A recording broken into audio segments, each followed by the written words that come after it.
They told me the Duke of Ashford had driven away 12 nurses in as many weeks, each one fleeing his cruelty with tears or rage. I told them I had seen men die in the charity wards of Paris, and cruelty no longer frightened me. The carriage that brought me to Ashford Manor moved through the English countryside like a black beetle crossing a green tablecloth, slow and deliberate, while I pressed my gloved hands together in my lap and tried not to think of how far I had come from home. The letter of employment sat folded in my traveling bag, signed by the Duke's solicitor, a Mr. Pemberton, who had interviewed me in London with the weary air of a man who no longer expected success. He had asked me only 3 questions. Could I manage a difficult patient? Yes. Could I tolerate verbal abuse without abandoning my post? I had worked in hospitals where men cursed God and their mothers with their dying breaths. So yes. And finally, with something almost like pity in his pale eyes, he asked if I understood that the Duke of Ashford was not an ordinary patient, not an ordinary man, and that his wealth and title would not make the work easier, but infinitely harder. I told him I had not come to England to be comfortable. The manor appeared through the morning mist like something from a Gothic tale, all grey stone and leaded windows, turrets rising against the November sky with a kind of beautiful menace. I had grown up in a 2-room apartment above a bakery in Montmartre, where my mother took in washing and my father died of consumption when I was 12, and the sight of such grandeur should have made me feel small, but it did not. I had learned in the hospitals that wealth could not save a man from pain, that a duke bled the same red as a beggar, and that suffering was the great equalizer that made mockery of every social distinction. This knowledge sat in my chest like a stone, heavy and certain, as the carriage rolled up the long drive lined with bare oak trees. The housekeeper who met me at the servants' entrance was a tall, angular woman named Mrs. Dawson, with silver hair pulled back so tightly it seemed to stretch her face into a permanent expression of displeasure. She looked at my worn traveling dress and modest trunk with barely concealed disdain, though whether it was for my foreignness, my profession, or simply my existence, I could not tell. She informed me that I would take my meals in my room, that I was not to speak to the other staff unless necessary, and that under no circumstances was I to discuss the Duke's condition or temperament with anyone outside the household. I assured her I had no intention of gossiping, which seemed to surprise her. Most of the previous nurses, she said, as she led me through a maze of corridors, had lasted only days before running back to London with tales of the Duke's impossible nature, his cruelty, his refusal to cooperate with even the simplest medical care. One had called him a monster. Another had said he seemed determined to die out of pure spite. My room was small but clean, tucked in the servants' wing with a narrow bed, a washstand, and a window that looked out over the kitchen gardens. Mrs. Dawson told me I would begin my duties immediately, that the Duke was expecting me at 2 o'clock, and that I should prepare myself for disappointment. He would likely dismiss me within the hour, she said. They all did. I thanked her and closed the door, then sat on the edge of the bed and allowed myself one moment of doubt. I had left everything I knew for this position. My small room near the Hôpital de la Pitié, my work among the poor and dying, my language, my country. The salary was extraordinary, enough to send money home to my mother and still save for a future I had never dared imagine. But money alone would not sustain me if the work proved impossible. I thought of my mentor, Dr. Rousseau, who had taught me that nursing was not about pleasing the patient, but about preserving life, even when the patient himself had given up. Sometimes, he had said, we must be harder than the illness, stronger than the despair. I smoothed my apron, pinned my cap more securely, and went to meet the Duke. The ducal apartments occupied the entire east wing of the manor, a series of rooms so vast and ornate they seemed designed to dwarf any human occupant.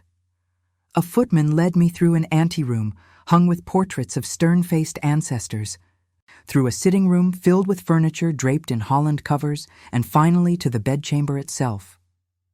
Heavy curtains blocked most of the afternoon light, leaving the room in a perpetual twilight that smelled of coal smoke, medicine, and something else I recognized immediately, the particular staleness of a sick room where the windows are never opened and hope has been abandoned.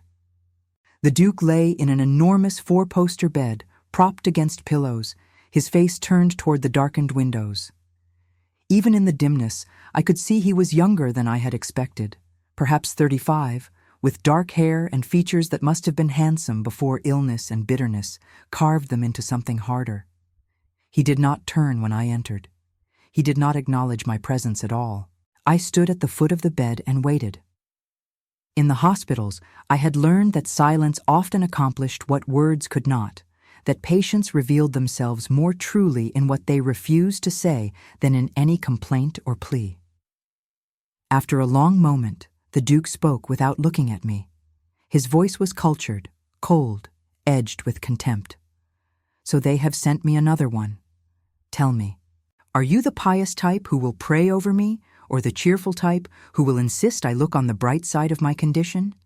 I much prefer to know which particular form of torture to expect."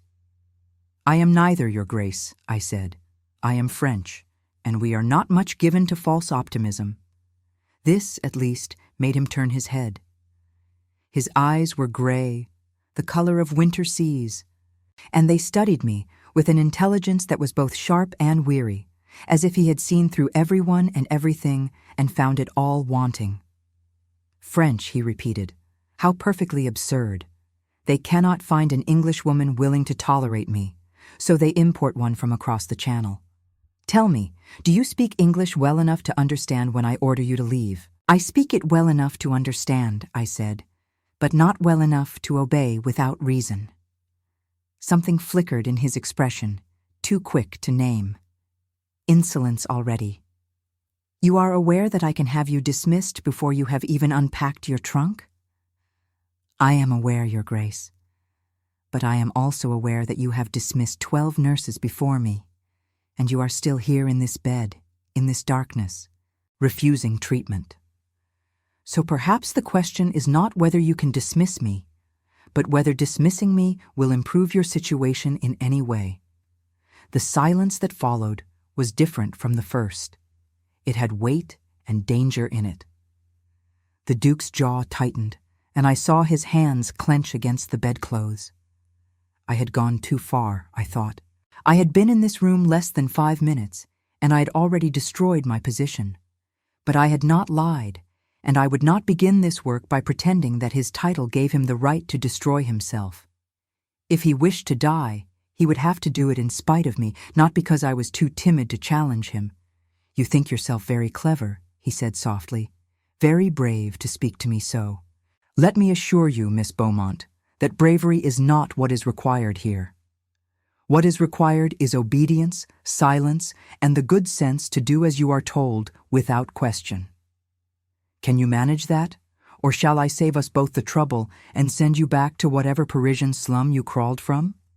The insult was calculated to wound, to make me angry or fearful, to establish his dominance as swiftly and brutally as possible. I had seen this before in patients who had lost control of their bodies and sought to regain it by controlling everyone around them. I looked at him steadily. "I can manage obedience when it serves your health, Your Grace. But I will not be silent when silence would harm you, and I will not pretend that your title makes you immune to the consequences of refusing care. As for the slum, yes, I was raised in poverty, and I have seen what it means to die without dignity or comfort. I do not intend to let you suffer the same fate, regardless of how much money you have." He stared at me as if I had spoken in tongues. Then, to my surprise, he laughed. It was a harsh, bitter sound, without any real amusement in it. "You are either very stupid or very naive," he said. "Do you imagine you will cure me with stern lectures and peasant wisdom? I have had doctors from Edinburgh, physicians from the continent, surgeons who trained under the finest minds in Europe. They have all told me the same thing, that my injuries may or may not heal, that I may or may not walk again, that I must rest and endure, and hope. Hope. As if hope were medicine. As if wanting to recover would make the slightest difference to what my body will or will not do. I stepped closer to the bed, and I saw him tense slightly, as if he expected me to touch him. I did not. I simply looked at him with all the steadiness I possessed. You are right, Your Grace. Hope is not medicine, but neither is despair. And lying in darkness, refusing food, driving away everyone who tries to help you, that is despair made into a daily practice. If you wish to give up, that is your choice, but I will not assist you in it. He was silent for a long time, his eyes searching my face for something I could not name. When he spoke again, his voice had lost some of its edge, replaced by something closer to exhaustion. They sent you to break me, did they? To shame me into compliance with your martyred airs and foreign frankness? They sent me to keep you alive, I said. Whether you are broken or whole is your concern, not mine. Another silence. Then he turned his face back toward the curtained windows. You may go, Miss Beaumont. I find I am tired of this conversation. I am certain you are, I said. But I am not here for conversation. I am here to assess your condition, change your dressings if necessary, ensure you take adequate nourishment, and open these curtains so you are not living like a corpse already in its tomb. I moved toward the windows before he could stop me, pulling back the heavy velvet to let in the pale November light. It flooded the room, making everything suddenly, harshly visible. The Duke's gaunt face, the medicine bottles crowding the bedside table, the untouched breakfast tray. He flinched as if the light caused him physical pain, turning his head away. Damn you, he said, his voice low and dangerous. Damn you, close them. In a moment, I said. First, let me look at you. I approached the bed, and he watched me come with something like horror in his eyes. As if I were an approaching storm he could not escape. I had seen this look before, in patients who had been handled roughly, who associated touch with pain, who had learned to dread the very care that should comfort them. I softened my voice. I will not hurt you, Your Grace, but I must see the extent of your injuries if I am to help you properly. You cannot help me, he said, but there was less conviction in it now, more weariness than anger. I sat carefully on the edge of the bed, not touching him yet, just close enough that he could see I was not afraid of him, not repelled by his condition. Then we will discover that together, I said, but I will need your cooperation. Can you give me that, just for today? He looked at me for a long moment, and I saw something shift behind his eyes, some small crack in the armor he had built around himself. It was not surrender, not yet, but it was the beginning of something. A cessation of hostilities, perhaps. A temporary truce. Finally, he nodded, just once. A movement so slight I might have imagined it. I began my examination with gentle efficiency, noting the bandages that needed changing, the stiffness in his injured leg, the way he held himself as if his body were an enemy. He bore it in silence, his jaw clenched, his eyes fixed on some point beyond my shoulder. When I finished, I pulled the blankets back over him and stood. You are healing, I said, slowly. But you are healing. The question is whether you will allow yourself to heal completely or whether you will fight it every step of the way. And if I choose to fight, he asked, then I will fight harder, I said simply. I saw the ghost of something in his face then, something that might have been respect or might have been resignation. He closed his eyes. Leave me now, Miss Beaumont. I find I need to rest. I will bring your dinner at 6, I said, and I expect you to eat it. I left the room with my heart beating fast, knowing that I had survived the first encounter, but that the real battle was only beginning. In the corridor, Mrs. Dawson was waiting, her expression skeptical. He has not thrown anything at you, she observed. That is more than the last 3 managed. I did not give him the opportunity, I said. She almost smiled. Perhaps you will last longer than a week after all. I thought of the Duke lying in his darkened room, bitter and wounded, and fighting everyone who tried to help him. I thought of the long months ahead, the daily struggle to coax him back to health against his will, the loneliness of this foreign country and this isolated manor. I thought of my mother in Paris, waiting for my letters, and of the promise I had made to myself, that I would not fail, no matter how hard the work became. "We shall see, Mrs. Dawson," I said quietly. "We shall see." That night, alone in my small room, I wrote to my mother and told her I had arrived safely, that the position was as difficult as I had anticipated, and that I intended to succeed. I did not tell her about the Duke's gray eyes or the way his bitterness seemed to fill the room like smoke. I did not tell her that I had seen something in him, beneath all that anger and pain, that reminded me of the men I had nursed through their darkest hours, the ones who needed saving not from death but from themselves. I did not tell her that I was already beginning to understand why no nurse had lasted more than a week, and why I suspected I would need every ounce of strength I possessed to endure what lay ahead. I sealed the letter, blew out my candle, and lay in the darkness, listening to the unfamiliar sounds of the English countryside. Somewhere in this great house, the Duke was also lying in darkness, alone with his pain and his pride. I had challenged him today, had refused to be intimidated or dismissed, and I did not know yet whether that had been courage or foolishness.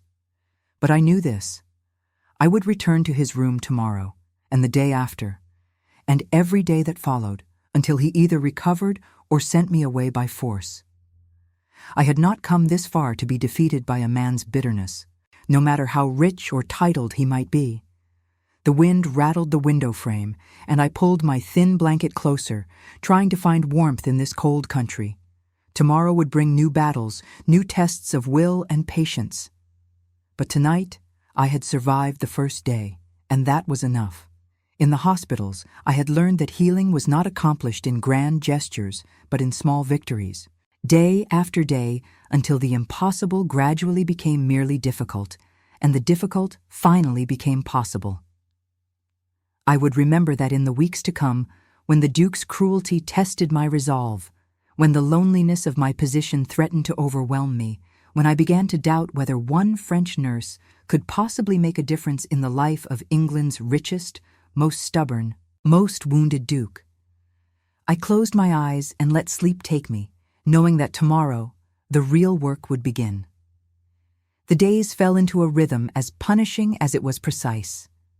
I woke each morning before dawn, when the manor was still wrapped in darkness and silence, and prepared myself for the battle ahead. For that was what it was, I came to understand.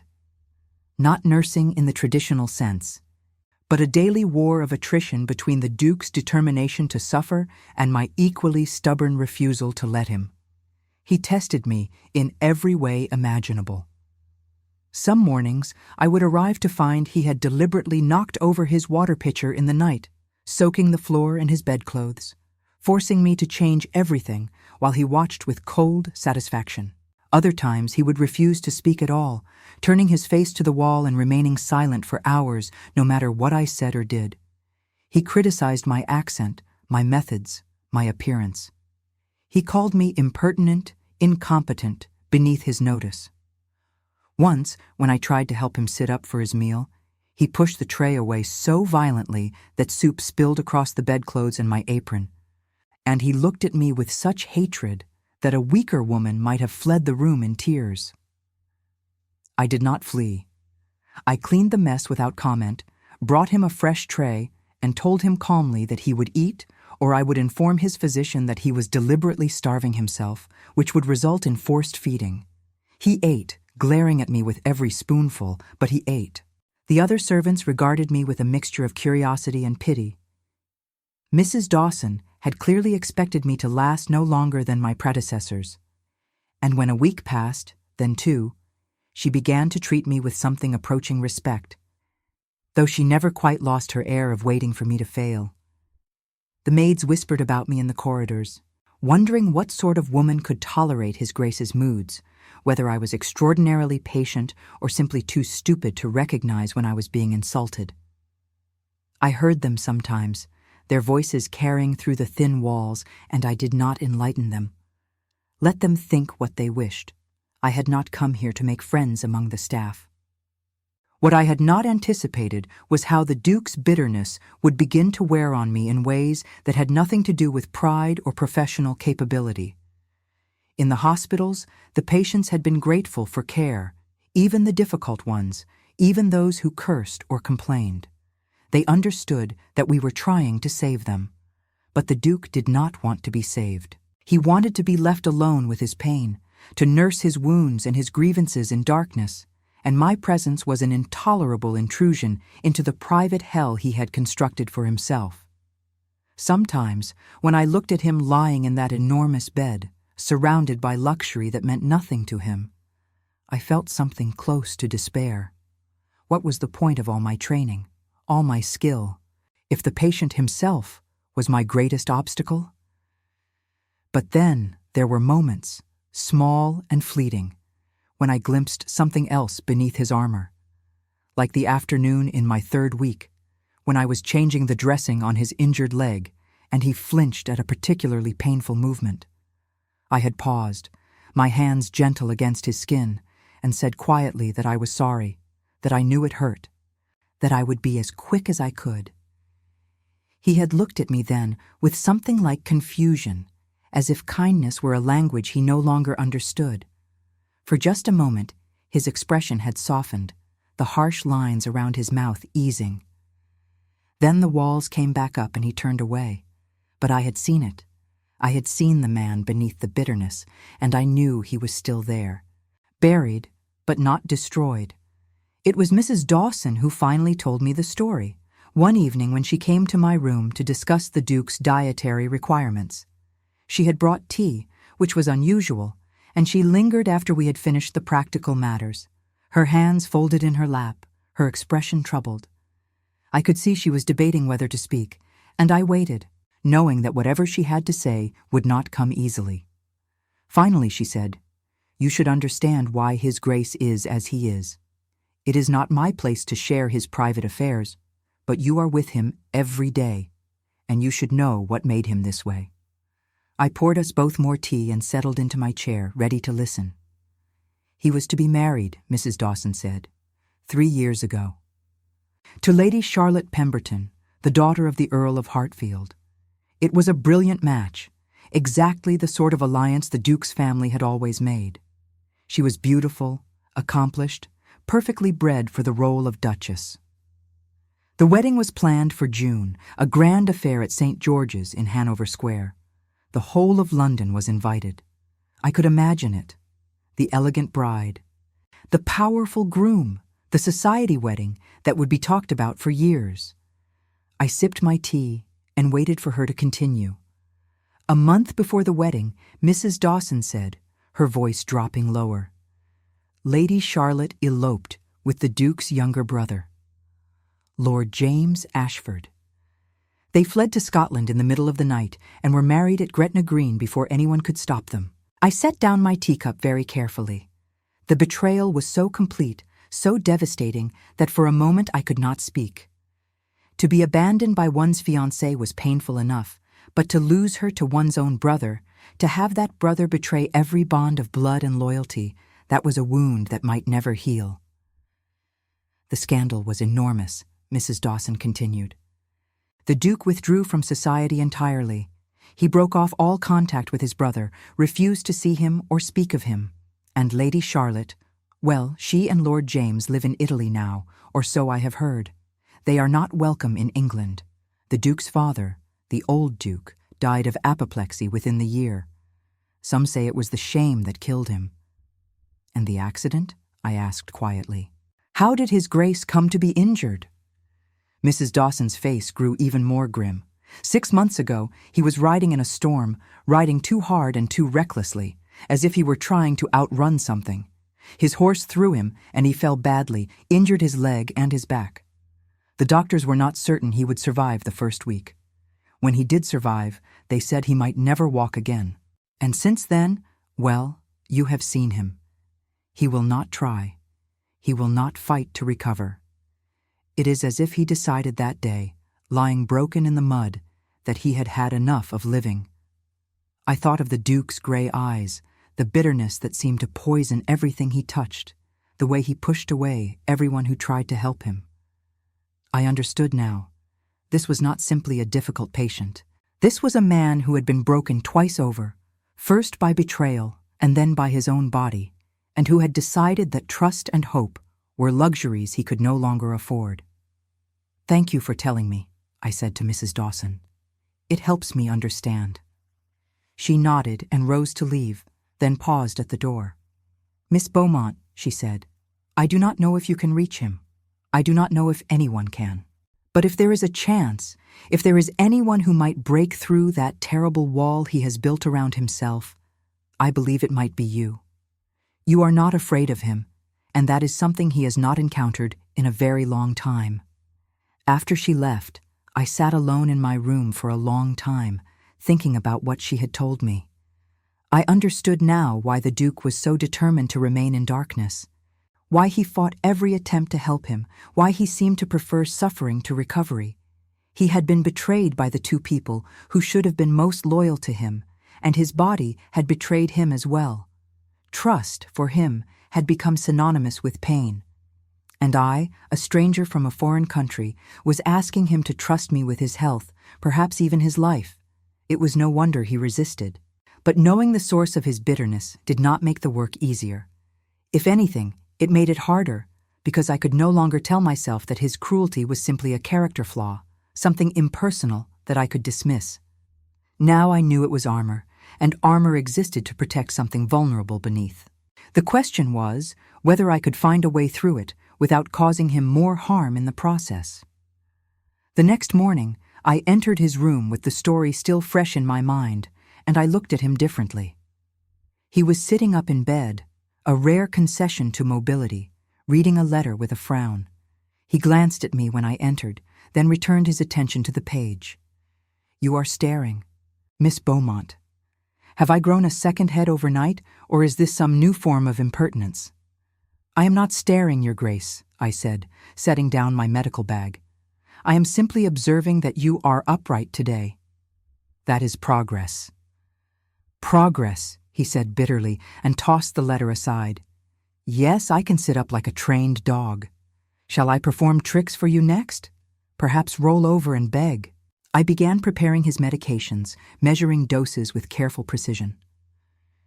"You could try walking," I said conversationally. "That would be a more useful trick, I think." The silence that followed was sharp enough to cut. I felt it pressing against my back as I worked, and I knew I had touched a nerve, deliberate and direct. When I turned to face him, he was staring at me with an expression I had not seen before. Not anger, exactly, but something rawer, something closer to fear. "I cannot walk," he said, and his voice was very quiet. "The doctors say you might," I replied, "if you were willing to try." "The doctors," he said, "are overly optimistic fools who have never experienced what it means to have your own body refuse to obey you. Do you know what it is like, Miss Beaumont, to command your leg to move and have it remain as dead and useless as wood? To know that you were once strong, once capable, and now you are nothing but a cripple in a bed?" I met his eyes steadily. "I have seen men with worse injuries than yours learn to walk again, Your Grace. It is difficult and it is painful, but it is possible. The question is whether you are willing to endure the difficulty and the pain, or whether you prefer the certainty of staying as you are."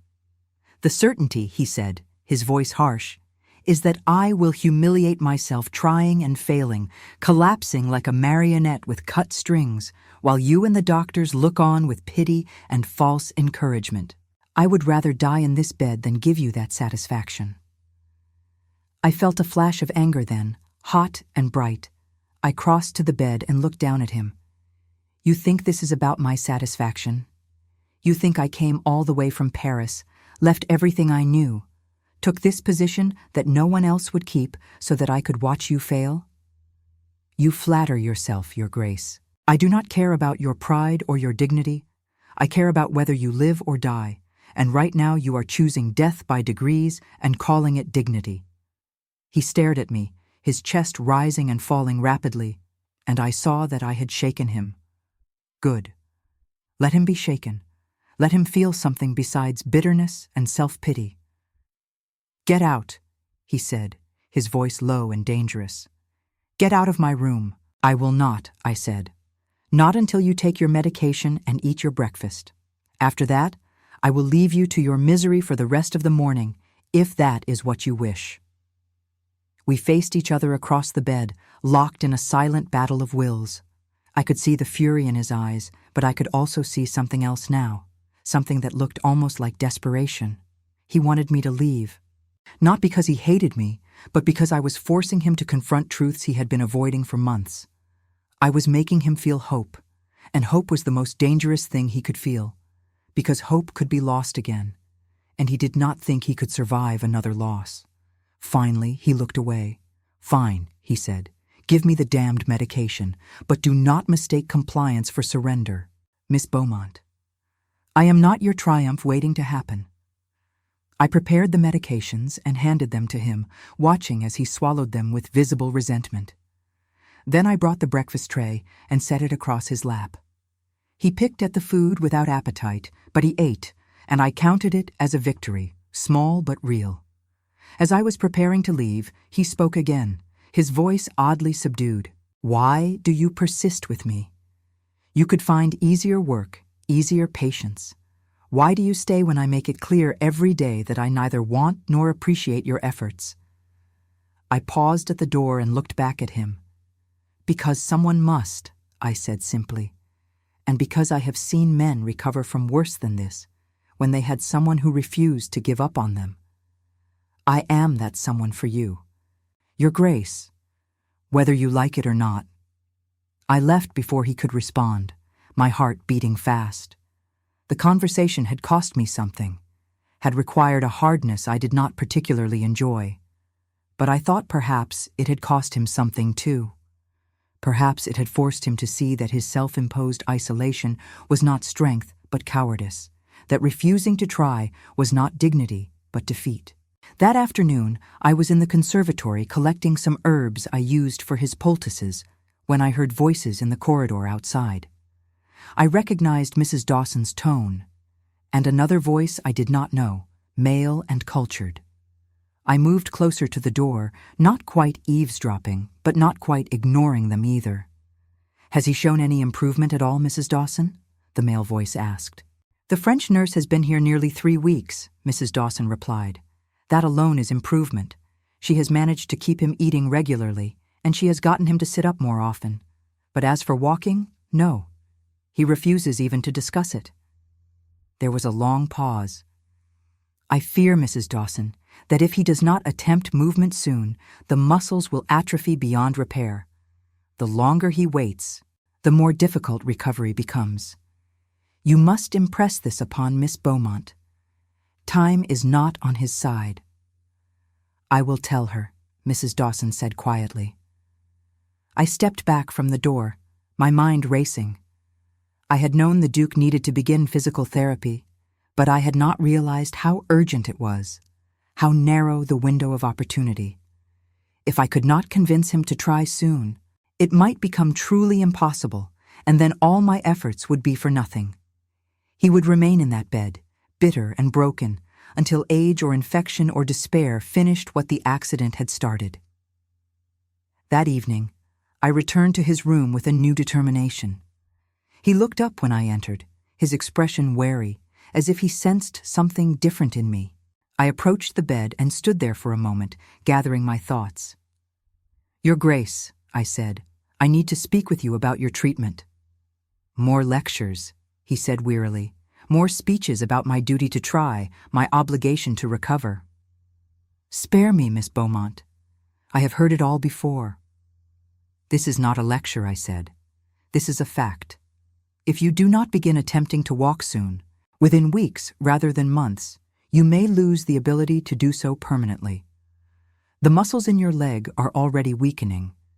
Every day you wait makes recovery more difficult, perhaps eventually impossible. So you must decide, right now, whether you truly wish to remain in this bed for the rest of your life, or whether you are willing to try, even if trying means pain and failure and humiliation. He looked at me for a long time, his face unreadable.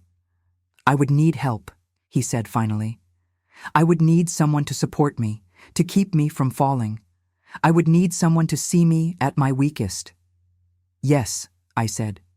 "You would. And you would be that someone." "I would," I said. "I have held men while they learned to walk again after amputations, after strokes, after accidents that should have killed them. I have seen them fall and helped them rise and held them steady while they took their first steps. I am not afraid of your weakness, Your Grace. I am only afraid of your refusal to try." He closed his eyes, and when he opened them again, I saw something in them I had not seen before. Not hope, not quite, but a kind of weary resignation that might in time become willingness. "Tomorrow," he said quietly. "We will try tomorrow. And when I fall, when I fail, when I prove to you that this is hopeless, I do not wish to hear any platitudes or false encouragement. Is that clear?" "It is clear," I said. "Tomorrow morning, after breakfast, I will make the arrangements." I left his room feeling something unfamiliar, something I barely recognized because it had been absent for so long. It was not triumph, precisely, but it was close.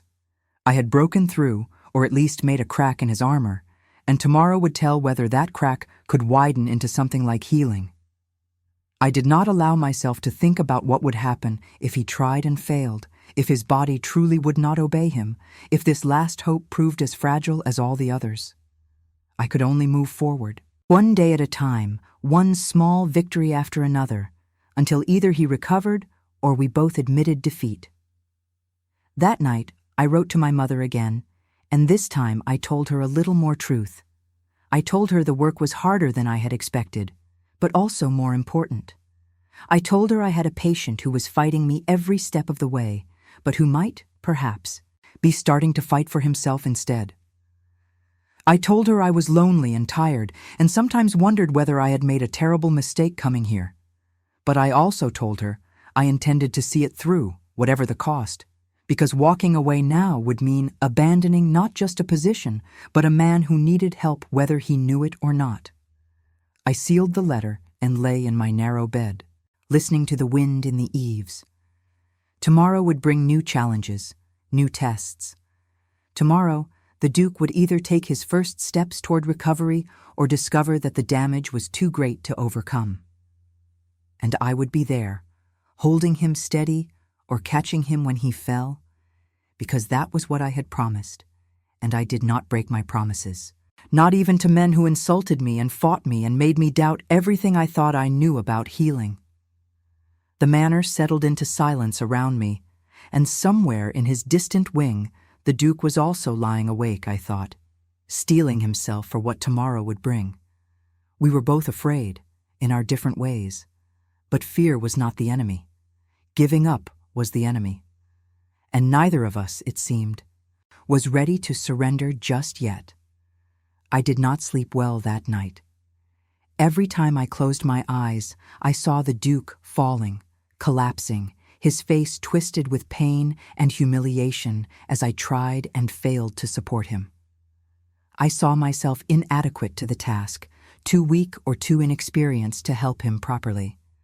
I saw all the ways tomorrow could go wrong, and by the time gray dawn light crept through my window, I was exhausted and anxious in equal measure. But I rose anyway, washed and dressed with extra care, pinned my hair more securely than usual. If this was to be a battle, I would at least look like someone capable of winning it. I went down to the kitchen before the rest of the household stirred and made a strong pot of coffee, which I drank standing by the window, watching the sun rise over the frost-covered gardens. The cook found me there and raised her eyebrows, but said nothing, just began her morning preparations around me, as if French nurses drinking coffee in her kitchen at dawn were a common occurrence. I brought the Duke's breakfast earlier than usual and found him already awake, sitting propped against his pillows with a book open in his lap, though I suspected he had not been reading it. His face was pale, his jaw tight, and when he looked at me, I saw something in his eyes that might have been fear or might have been determination, perhaps both. "Good morning, Your Grace," I said, setting down the tray with deliberate cheerfulness I did not feel. "A beautiful morning for attempting the impossible, do you not think?" He stared at me. "Your levity is not appreciated, Miss Beaumont." "I was not being levitous," I said. "I was being French. We have different approaches to difficulty." Despite himself, I saw the corner of his mouth twitch, almost a smile. "You are insufferable." "So you have mentioned," I said, "several times. Now eat your breakfast. You will need your strength." He ate slowly, methodically, and I could see he was gathering himself, preparing for what was ahead. When he finished, he pushed the tray aside and looked at me with unexpected directness. "If I fail at this," he said quietly, "if my leg will not support me, I want your word that you will not try to convince me otherwise, that you will accept it as hopeless and stop pushing me towards something I cannot achieve." I considered this carefully. "I will give you my word on one condition," I said. "If you truly try, if you give this your full effort and your body genuinely will not cooperate, then I will accept it. But if you fail, because you are afraid, because you do not push yourself hard enough, then I will not accept it, and I will continue to push you until you either succeed or prove beyond doubt that success is impossible." He studied me for a long moment. "Fair enough," he said finally.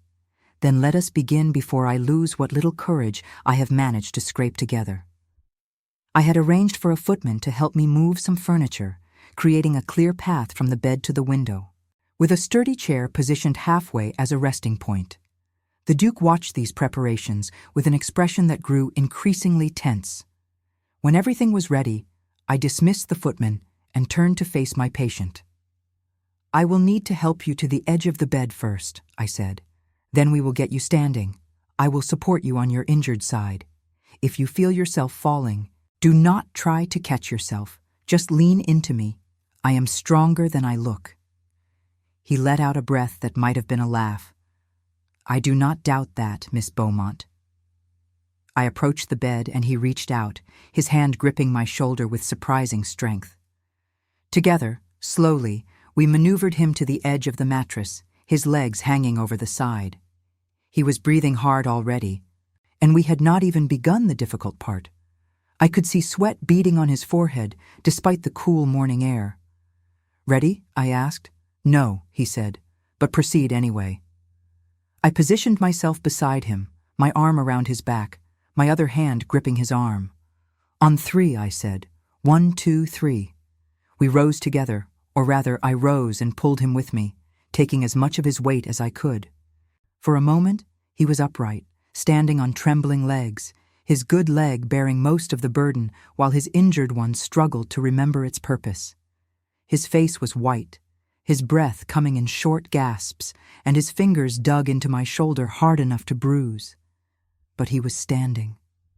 "Good," I said, keeping my voice calm and steady even as I strained under his weight. "Very good, Your Grace. Now we are going to take a step. Just one. Move your good leg first." He tried. I felt the effort in every tense muscle, saw the determination in his clenched jaw. His good leg shifted forward perhaps 6 inches, and then his injured leg, the one that had not borne weight in 6 months, attempted to follow. It buckled immediately. We went down together, but I had been expecting it. I guided our fall as much as I could, taking the impact mostly on my hip and shoulder as we collapsed to the floor in an undignified heap. The Duke let out a sound that was half curse, half groan, and I felt him trembling against me. Whether from pain or frustration or shame, I could not tell. For a moment, we lay there on the carpet, tangled together, both breathing hard. Then he spoke, his voice muffled against my shoulder. "This is precisely the humiliation I predicted." I shifted so I could see his face.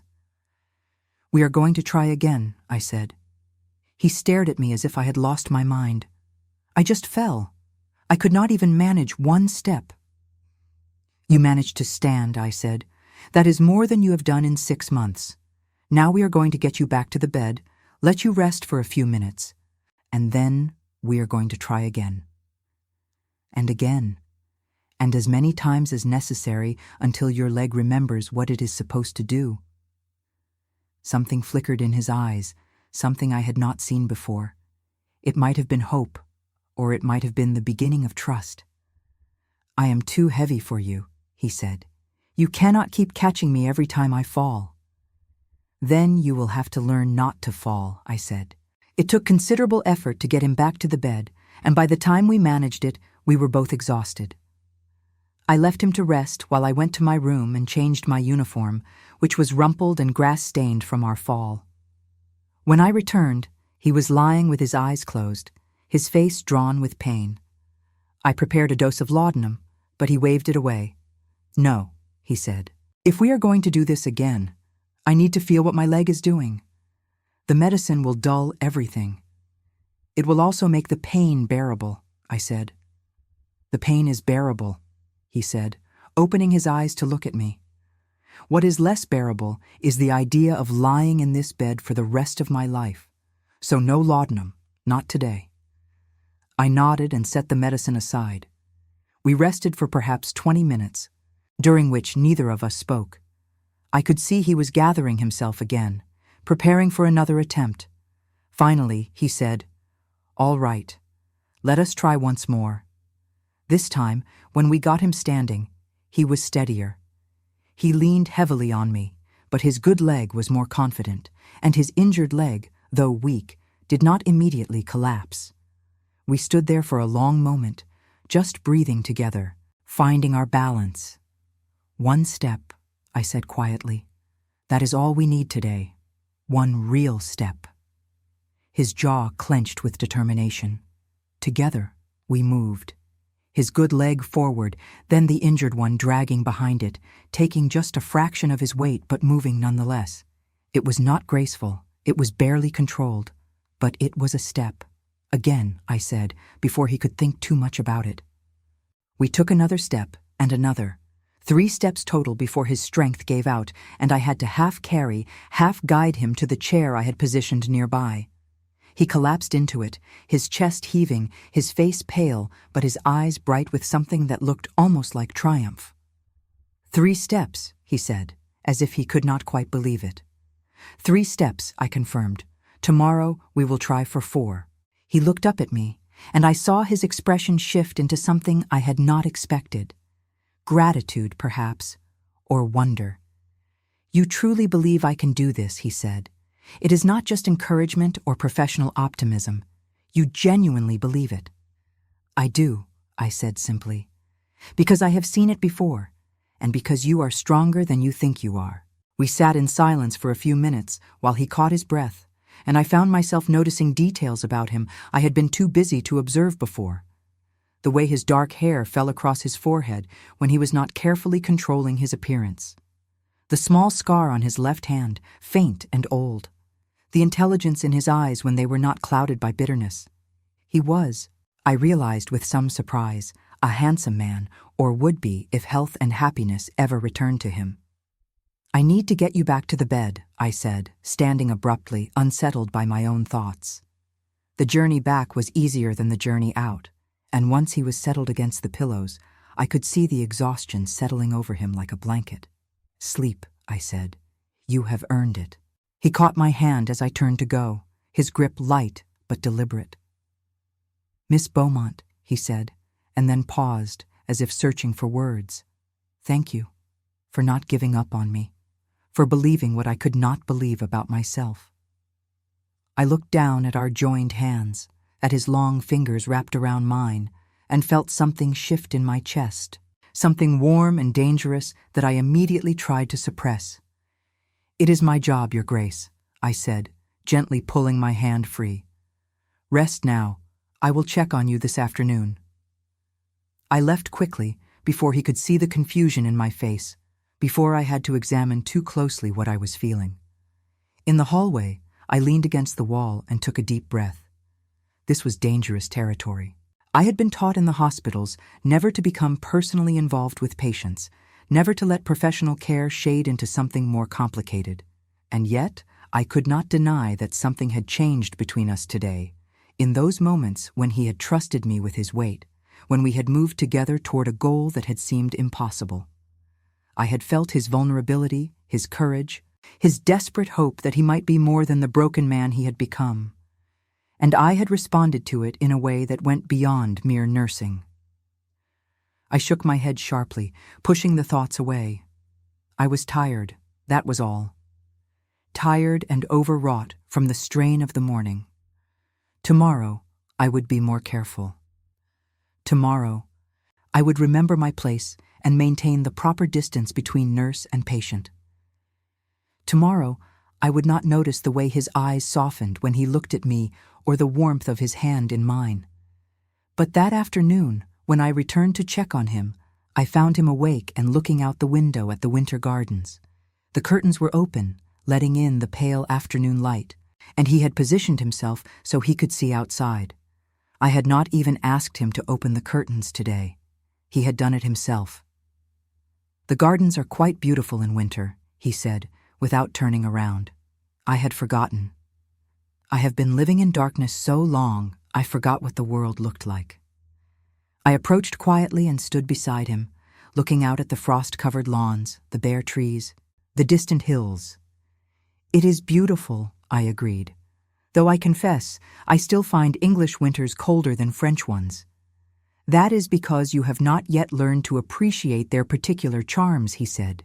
"The clarity of the light, the starkness of the landscape. There is a kind of honesty to winter, everything laid bare, nothing hidden." I glanced at him, hearing something in his voice that sounded almost like philosophy. "Are you speaking of the season, Your Grace, or of something else?"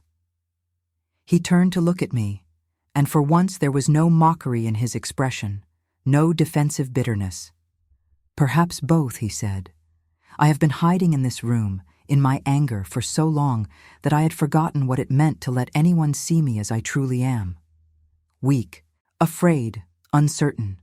You have seen all of that today, and you did not recoil from it. That is not a small thing, Miss Beaumont." I felt my chest tighten with an emotion I did not want to name. "Any good nurse would do the same," I said. "No," he said quietly. "They would not. The others pitied me, or were repelled by me, or treated me like a child who needed coddling. You treat me like a man who has been injured, but who still possesses dignity and will. That is different." I did not know how to respond to that, so I turned my attention to practical matters. "How is your pain? Do you need medication?" "It is manageable," he said. "I would rather endure it than dull my mind." "Then I will prepare a tonic for later, in case you change your mind," I said. "And I will bring your dinner at the usual time." He nodded, but as I moved toward the door, he spoke again. "Marguerite." I froze. He had never used my given name before. I turned slowly to face him and saw that he looked uncertain, almost shy. "Would you?" he said, and then paused, clearing his throat. "Would you consider dining with me this evening? I find I am weary of eating alone, and your company would not be unwelcome." It was improper, of course. Nurses did not dine with their patients, especially not patients who were dukes. But there was something in his face, a loneliness that mirrored my own, that made me hesitate. And in that hesitation, I found myself saying, "Yes, Your Grace, I would be happy to dine with you." His expression brightened in a way I had not seen before, a genuine smile that transformed his face entirely. "Please," he said, "if we are to be friends, you must call me William." Your Grace sounds insufferably formal now that we have spent the morning sprawled on my floor together. Despite myself, I laughed. "Very well, William, though I reserve the right to use your title when you are being insufferable." "Which is often," he said, and there was actual humor in his voice. "Yes, I am aware. I have been told I am quite difficult." That evening, when I brought dinner, I found he had arranged for a small table to be set up near the window, with 2 chairs and even a vase of winter roses someone had managed to find. It was a simple gesture, but it touched me more than I wanted to admit. We ate together as the light faded outside, and for the first time since I had arrived at Ashford Manor, I did not feel like a servant or an employee or even just a nurse. I felt like a person, dining with another person, two people who had been lonely for too long and who had found, however improbably, some small measure of companionship in each other. He asked me about Paris, about my training, about my family. I told him about my mother, about growing up poor but not unhappy, about the hospital where I had learned that the human body was resilient beyond imagining if only the spirit could find the will to heal. He listened with genuine interest, asking questions that showed he was truly paying attention, and I found myself talking more freely than I had in months, perhaps years. In turn, I asked him about his life before the accident, before the betrayal. He hesitated at first, and I thought he might refuse to answer, but then he began to speak, slowly at first, and then with increasing openness. He told me about his childhood, about the weight of being the heir to a dukedom, about the expectations that had shaped every moment of his life. He told me about his brother, about how close they had been as boys, how that closeness had made the betrayal cut so much deeper. "I thought I knew what love was," he said quietly, looking down at his hands. "I thought I understood loyalty and trust. Charlotte and James taught me that I understood nothing at all, that the people closest to you are the ones who can hurt you most profoundly." I reached across the table and touched his hand, a brief gesture of comfort. "Not everyone will betray you," I said softly. "Some people can be trusted." He looked at me then, really looked at me, and I saw something shift in his eyes. "Can you?" he asked. "Can you be trusted, Marguerite?" I held his gaze steadily. "Yes," I said, "I can." We sat in silence for a moment, something fragile and precious forming between us, something that felt both dangerous and necessary. Then I withdrew my hand and stood, recognizing that I was standing at the edge of a precipice, and that one more step would take me somewhere I could not return from. "I should go," I said. "You need rest, and tomorrow we will try again." He nodded, though I thought I saw disappointment flicker across his face. "Good night, Marguerite." "Good night, William," I said, and left before I could change my mind. That night, I lay awake for a long time, thinking about what was happening between us. I had not expected to like him, much less to care about him beyond professional concern, but I was beginning to understand that the Duke, William, was not the monster the servants had described or the impossible patient I had been warned about. He was a man who had been deeply wounded and who had armored himself in bitterness because it was safer than risking more pain. And somehow, in trying to heal his body, I had begun to reach something deeper, something that had nothing to do with broken bones and damaged muscles, and everything to do with broken trust and damaged hope. It was dangerous, this growing connection between us. He was a duke, I was a nurse. He was English aristocracy, I was a French woman of no fortune or family. Even if he recovered fully, even if we succeeded beyond our wildest hopes, there could be no future for whatever was developing between us. Society would never permit it. His family would never accept it. We existed in different worlds, and the brief intersection of our lives was temporary by its very nature. And yet, as I finally drifted toward sleep, I could not shake the memory of his smile, his gratitude, the way he had said my name. I could not shake the feeling that something important had begun today, something that would change both of us in ways we could not yet imagine. Tomorrow would bring new challenges, new opportunities for both progress and failure. But tonight, I allowed myself to acknowledge what I had been denying since the moment I first saw him. I cared about this man, not just as a patient, but as a person, and that caring was going to complicate everything in ways I was not prepared for. The wind rattled my window, and somewhere in his distant room, William was perhaps also lying awake, thinking about the 3 steps he had taken today, about the conversation we had shared, about the nurse who had not given up on him even when he had given up on himself. We were bound together now, by circumstance and effort and something more intangible, something that felt like the beginning of trust or hope, or possibly something even more dangerous than that. But I pushed that thought away and closed my eyes, knowing that tomorrow would come soon enough, bringing with it all the complications I was trying not to think about tonight. The weeks that followed were the strangest and most wonderful of my life. Each morning, I entered William's room to find him already awake, often already dressed with the help of his valet, sitting by the window and waiting for our daily work to begin.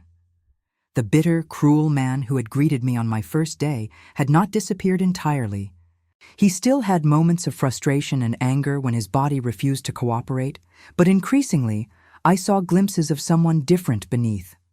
Someone who laughed occasionally, who asked questions about my life with genuine curiosity, who thanked me not out of obligation, but from what seemed like real gratitude. His progress was remarkable. Within 2 weeks of that first attempt, he could walk from his bed to the window with only minimal support from me. Within 3 weeks, he was walking the length of his room unaided, his gait uneven and his face tight with concentration, but walking nonetheless. The doctors who came to examine him expressed astonishment, though William merely looked at me when they praised his recovery and said quietly that he had an exceptional nurse. The way he said it, the warmth in his voice, made my heart do complicated things I tried very hard to ignore. But it was not just his physical recovery that changed during those weeks. Something was growing between us. Something neither of us acknowledged directly, but that colored every interaction, every conversation, every moment we spent together. We dined together most evenings now, a habit that had begun almost accidentally, but that had become essential to both of us. Over dinner, we talked about everything: books, politics, philosophy, art, the small observations about life that people rarely share with anyone. He told me about his dreams for his estates, the improvements he wanted to make, the responsibility he felt toward the tenants who depended on him. I told him about my hopes to perhaps one day open a small clinic in Paris for people who could not afford proper medical care. A dream so modest compared to his world of dukedoms and estates that I almost hesitated to mention it. But he listened as if it were the most important thing he had ever heard. "You have a generous heart," he said one evening, leaning back in his chair and watching me with an expression I could not quite read. "Most people of your skill would seek wealthy patients, would use their talents to secure a comfortable life.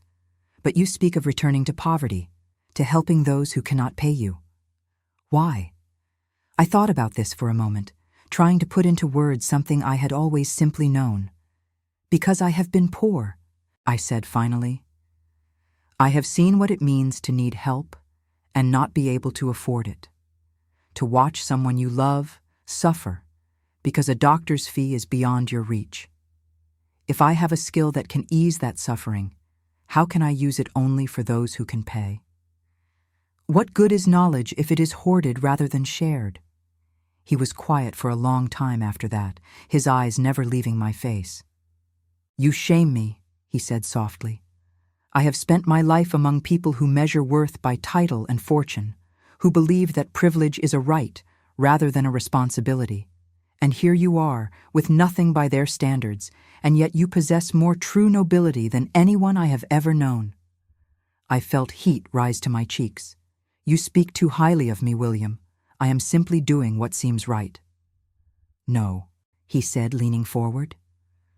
"You do not understand. You cannot understand because you have never lived in my world. But I see it clearly now, how empty it all is, how false. The titles, the estates, the careful hierarchies that govern every interaction. None of it matters. None of it has any real substance. What matters is what you do, how you treat people, whether you use what you have been given to help or merely to aggrandize yourself. You have shown me that, Marguerite. You have shown me what it means to live with purpose and principle, and I am humbled by it." There was something in his voice, an intensity that went beyond mere gratitude or admiration, and I found I could not meet his eyes. "We should not speak so," I said quietly. "It is not proper." "Proper," he said, and there was a bitter edge to the word now. I have spent my entire life being proper, Marguerite, following the rules, meeting expectations, doing what was required of a man in my position. And where did it lead me? To betrayal, to isolation, to lying broken in a bed waiting for death. Perhaps proper is not what I need anymore. I stood abruptly, suddenly frightened by where this conversation was heading. I should go, I said. It is late, and you need rest. He reached out and caught my hand as I passed his chair, holding it gently but firmly. Marguerite, please, do not run from me. I looked down at our joined hands, at the way his fingers curved around mine, and felt something break inside me, some wall I had been carefully maintaining. I am not running, I said, though we both knew it was a lie. I am simply remembering my place. Your place, he said, and his voice was soft now, almost tender. Your place is here, with me. Not as my nurse, though you are that. Not as my employee, though you are that too. But as something more, something I do not have words for yet, but that I feel every time you walk into this room, every time you smile at me, every time you challenge me or comfort me, or simply sit beside me in companionable silence. Tell me you do not feel it too. Tell me I am imagining this connection between us. I could not tell him that. I could not lie, not about this. But neither could I acknowledge the truth, because acknowledging it would change everything, would make impossible something that was already fraught with danger and complication. I pulled my hand from his, gently but definitely. What I feel does not matter, I said. What we both feel does not matter. You are a duke, William. I am a French nurse of no family and no fortune. There is no future for whatever might exist between us. There cannot be. He stood, moving with only a slight limp now, and faced me. I no longer care about what society says is possible or impossible. I have lost too much by following their rules, by caring about their opinions. If I have learned anything from this ordeal, it is that life is too short and too uncertain to deny what is real in favor of what is proper. William, I said, and heard the desperation in my own voice. Please, do not do this. Do not ask me to hope for something that can never be. Why can it never be? He demanded. Because of my title? Because of your birth? Those are just words, Marguerite, just accidents of circumstance. They have nothing to do with who we actually are, with what we might mean to each other. You say that now, I said, feeling tears prick at my eyes. But you have been isolated here, cut off from your world.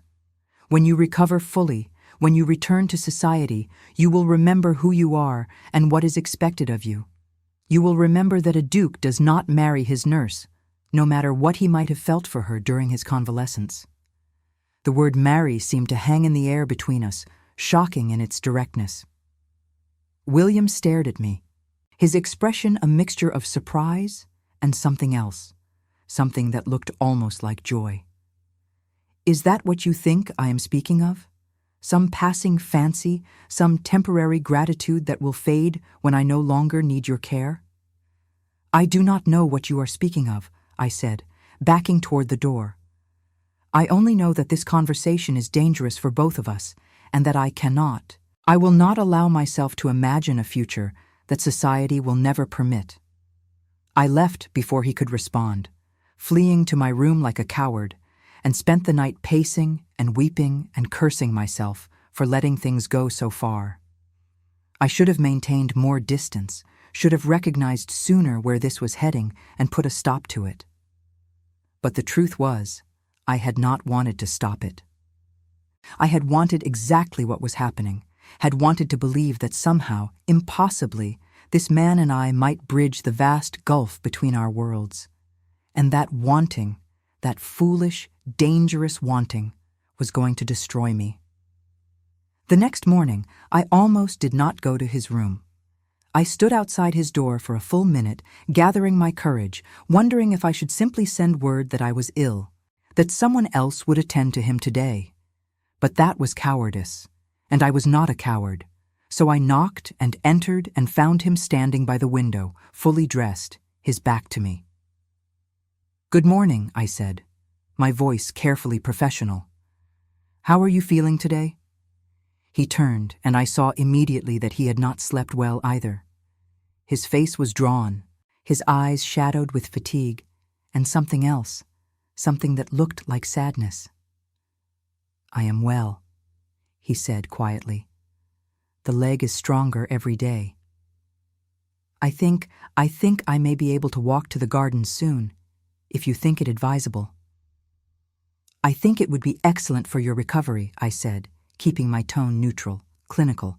"Fresh air and exercise are both important. We could attempt it this afternoon, if the weather holds."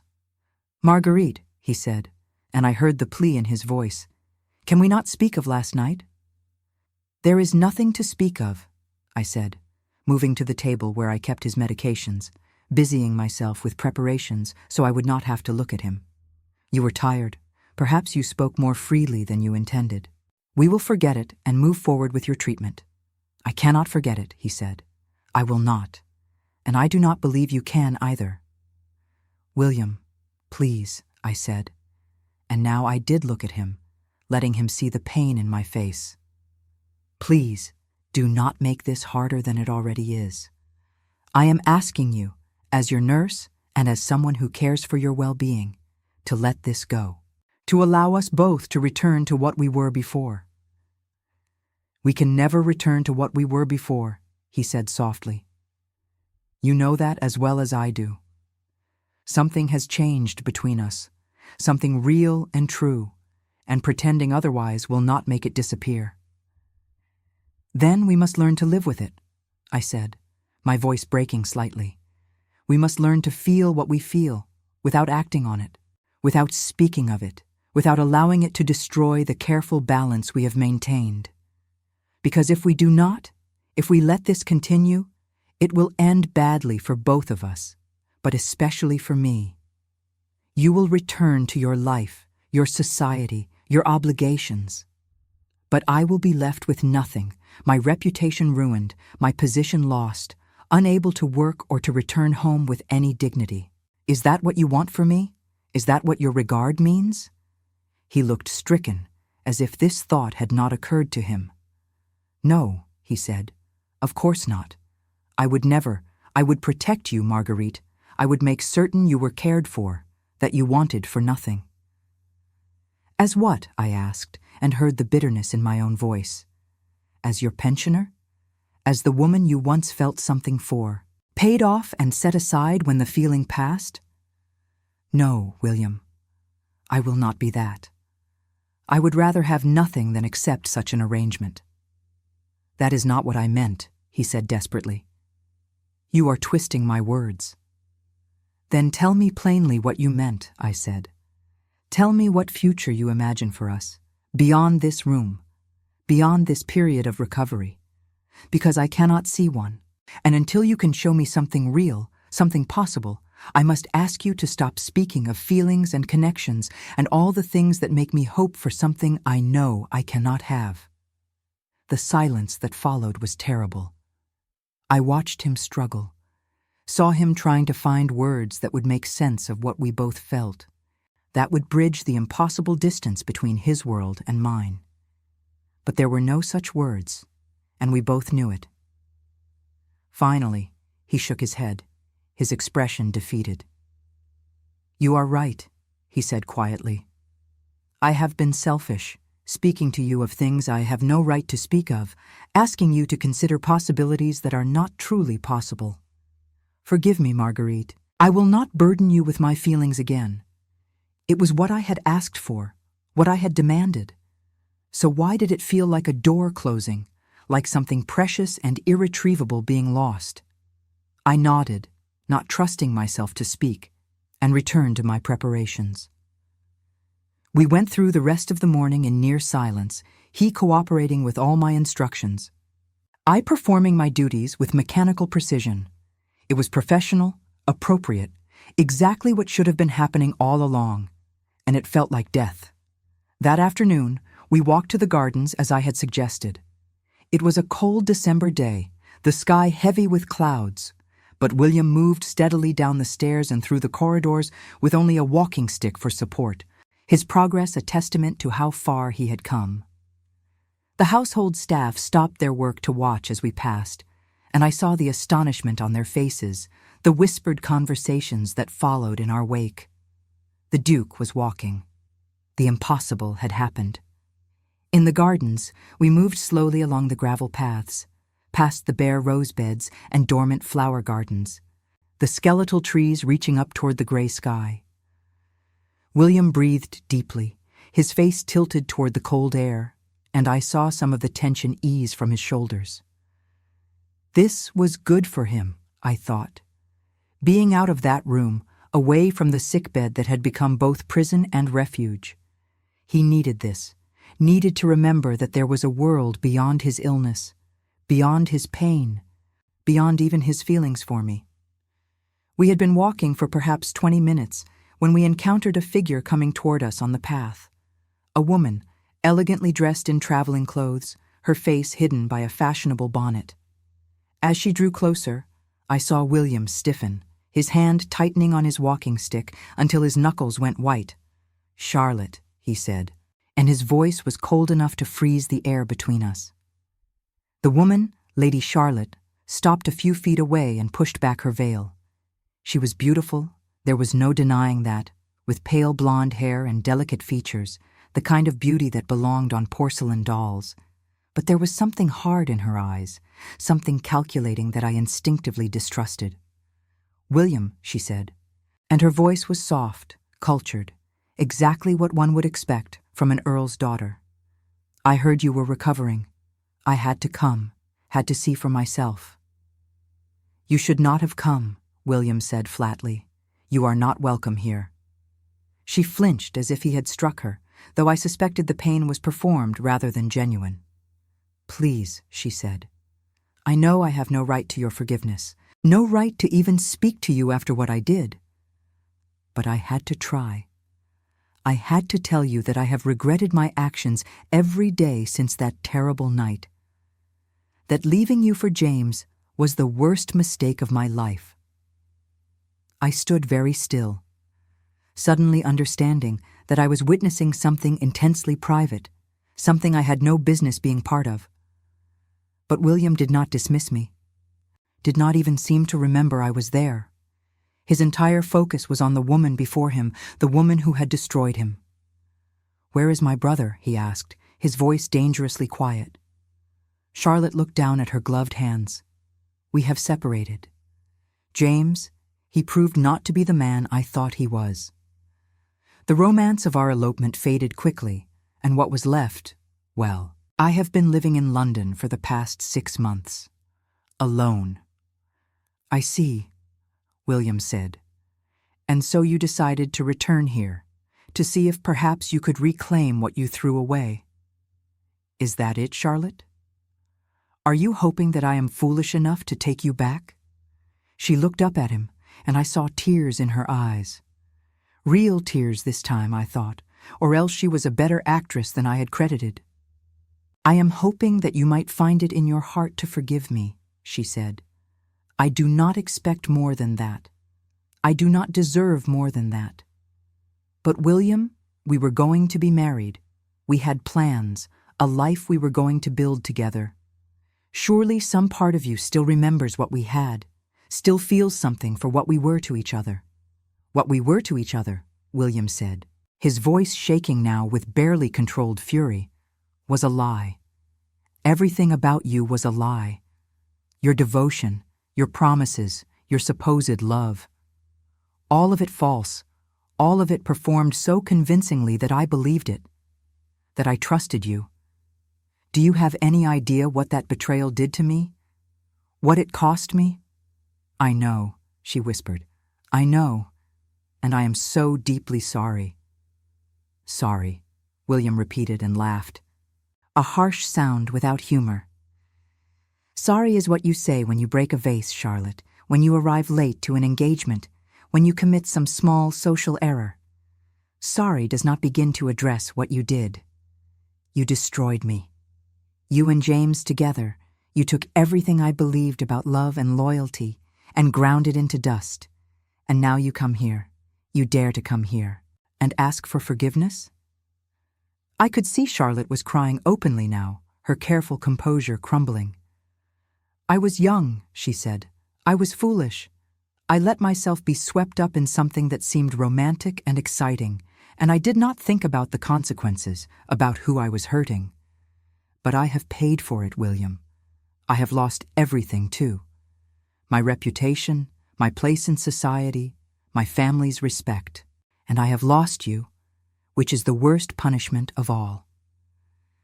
William stared at her for a long moment, and I saw something shift in his face. Not forgiveness, exactly, but perhaps a lessening of the rage, a recognition that Charlotte's pain, whether deserved or not, was real. Finally, he sighed, and when he spoke again, his voice was tired rather than angry. I cannot give you what you are asking for. Charlotte? I do not have it in me. The man who loved you, who would have married you, who trusted you completely, that man is gone. You killed him when you chose my brother over me. What is left, well, I am still discovering what is left, but it is not forgiveness, and it is certainly not reconciliation. Charlotte nodded, wiping at her tears with a lace handkerchief. I understand, she said. I had hoped, but I understand. I will go. I will not trouble you again. She turned to leave, then paused and looked at me for the first time. Really looked at me. She is your nurse? She asked William, gesturing to me. She is, William said, and there was warning in his voice. Miss Beaumont has been instrumental in my recovery.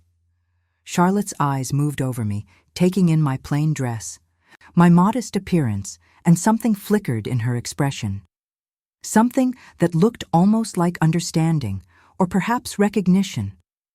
I see, she said softly. Then you are fortunate, William. She seems devoted to your care.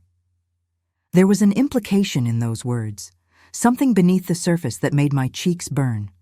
I lifted my chin and met her gaze steadily, refusing to be intimidated. His Grace has made remarkable progress, I said. I am pleased to have been of service. Charlotte smiled, a small, sad smile that seemed genuine.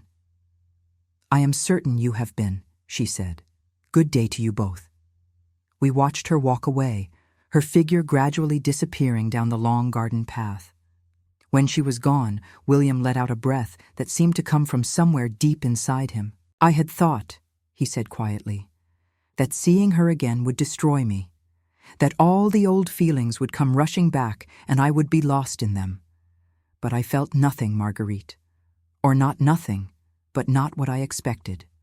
Not love, not longing, just weariness, and relief that it is truly over. I wanted to reach for his hand, to offer comfort, but I did not. The careful distance we had established this morning still held, fragile, but necessary. That is good, I said. That is healing, William. To be able to face the source of your pain and discover it no longer has power over you. He looked at me then, really looked at me, and I saw something new in his eyes. Yes, he said, you are right. But I think, Marguerite, that the healing has less to do with forgetting Charlotte than with finding you. You have shown me what true devotion looks like, what it means to care for someone not because of what they can give you, but simply because it is right. That is the real gift you have given me. Not the recovery of my body, but the recovery of my ability to trust, to hope, to believe that not everyone will betray me. Please do not, I started to say. But he held up a hand. I know, he said gently. I know what you said this morning, and I will honor it. I will not speak again of my feelings, will not ask you for anything you cannot give. But I needed you to understand what you have done for me, what you mean to me, whether we can ever acknowledge it properly or not. You have saved my life, Marguerite. Not just my body, but everything that makes life worth living. And I will be grateful for that until the day I die. There were tears in my eyes now, tears I could not stop, and I turned away so he would not see them. "We should go inside," I said, my voice unsteady. "It is growing cold, and you have walked enough for today." We made our way back to the manor in silence, and I helped him up the stairs and back to his room. He moved well now, needing only minimal assistance, and I knew that soon he would not need me at all. The thought should have pleased me. It was the goal, after all, the purpose of all my work. But instead, it filled me with a grief so profound I could barely breathe around it. That evening, I did not dine with him. I sent word that I was needed elsewhere, though it was a lie, and I spent the evening alone in my room, staring out at the darkening gardens and wondering how I had let myself become so entangled with this man, this patient who was never supposed to mean anything more to me than a position, a salary, a professional accomplishment. But he had become more. He had become everything. And the knowledge that I would soon have to leave, that his recovery would mean the end of my time here, that we would part and likely never see each other again, was a pain worse than any I had ever known. I had guarded myself so carefully, had tried so hard to maintain proper distance, and still I had fallen. Still I had allowed myself to love him, this impossible man in his impossible world, and now I would pay the price for that foolishness. Outside my window, snow began to fall, the first snow of winter, covering the gardens in white, making everything clean and beautiful and terribly cold. I watched it fall and wept, for myself, for William, for the impossibility of what we felt and could never have. Tomorrow, I would return to being professional, distant, exactly what a nurse should be. But tonight, I allowed myself this grief, this acknowledgement of loss, for something that had never truly been mine to lose. Somewhere in his wing of the manor, William was perhaps also watching the snow fall, perhaps also grieving for what could not be. We were both prisoners of circumstance, of duty, of the vast social gulf that separated us, and no amount of love, real or imagined, would ever be enough to bridge it. The weeks following Charlotte's visit passed in a strange, painful limbo. William's physical recovery continued apace. He could now walk without assistance for considerable distances, could manage stairs with ease, could move through his daily routines with barely a trace of the injury that had nearly destroyed him. By any measure, my work here was complete. He no longer needed a nurse. Soon, he would not need me at all.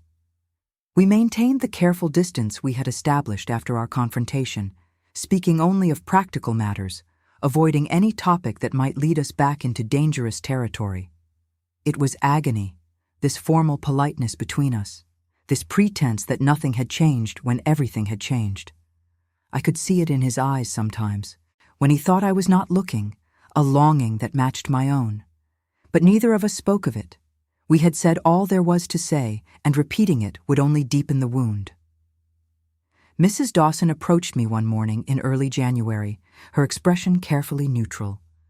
"Miss Beaumont," she said, "His Grace has asked me to inform you that he will be returning to London at the end of the month.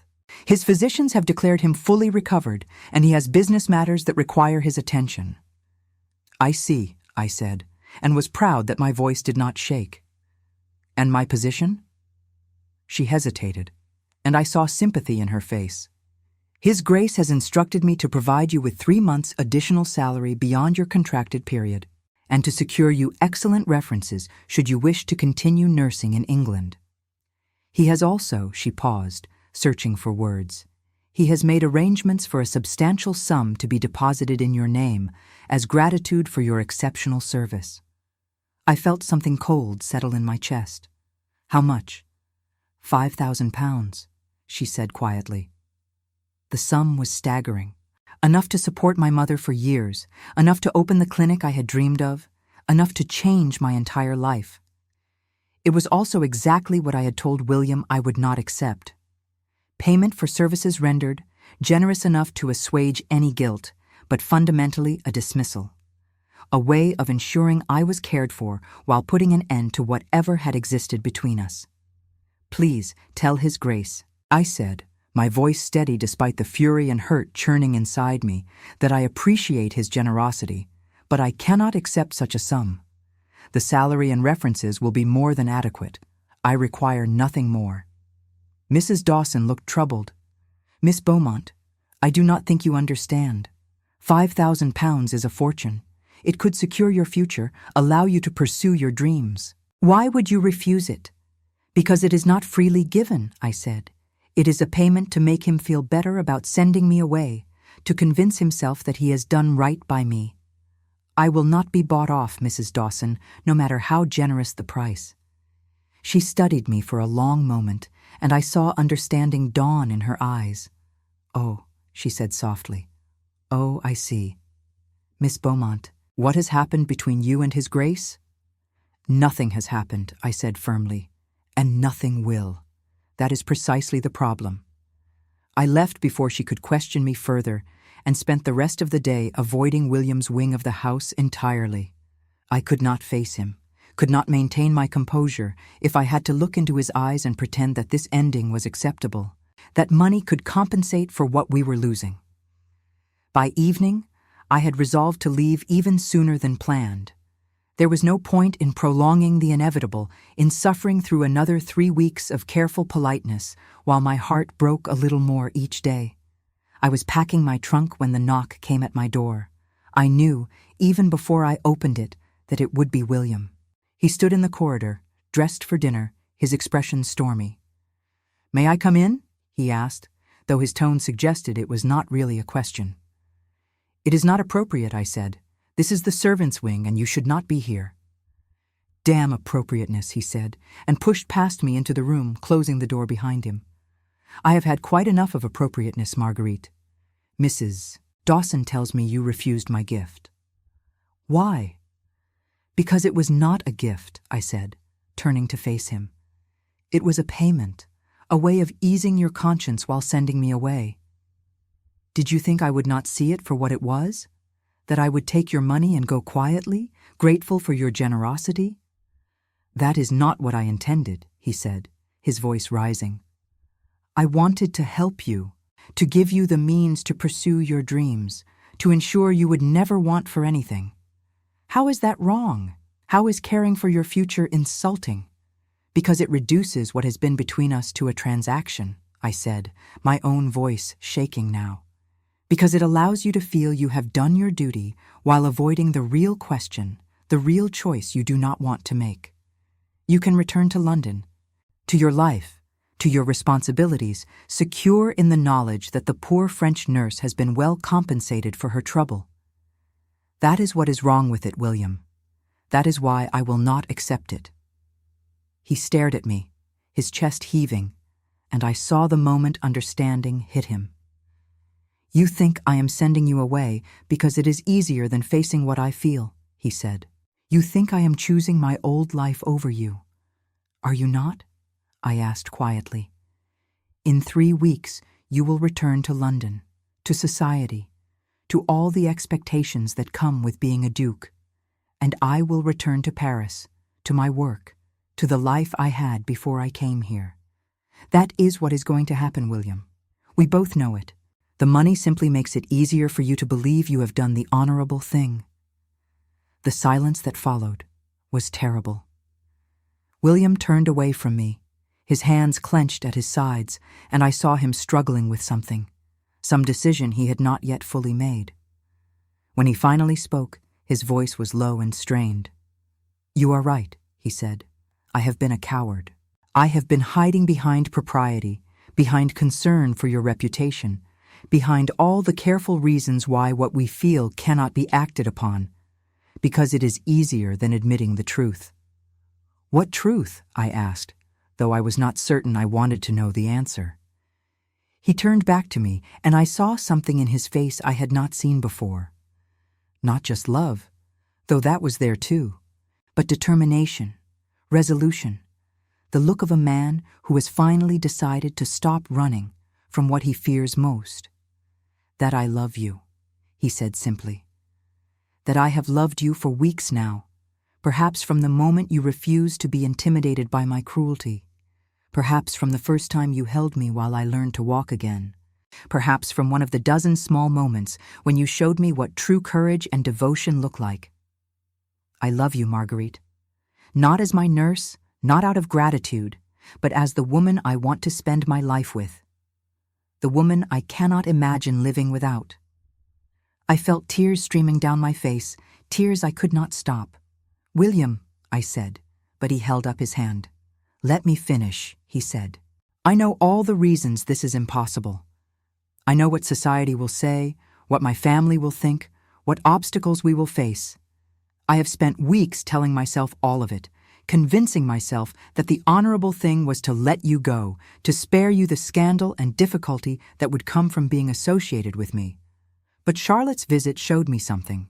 It showed me that following the rules, doing what is expected, choosing the proper path, all of that led me to the worst moment of my life.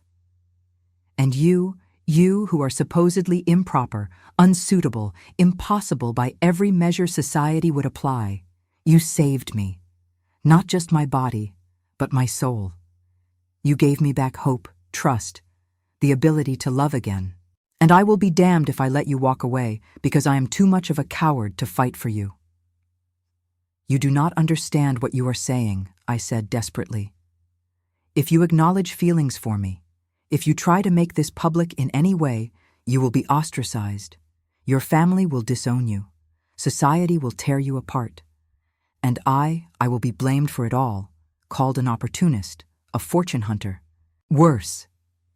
Is that what you want for us?" "I want you," he said fiercely. "I want a life with you, whatever form that takes. If society will not accept us, then damn society. If my family will not welcome you, then they can keep their cold mansions and empty affection.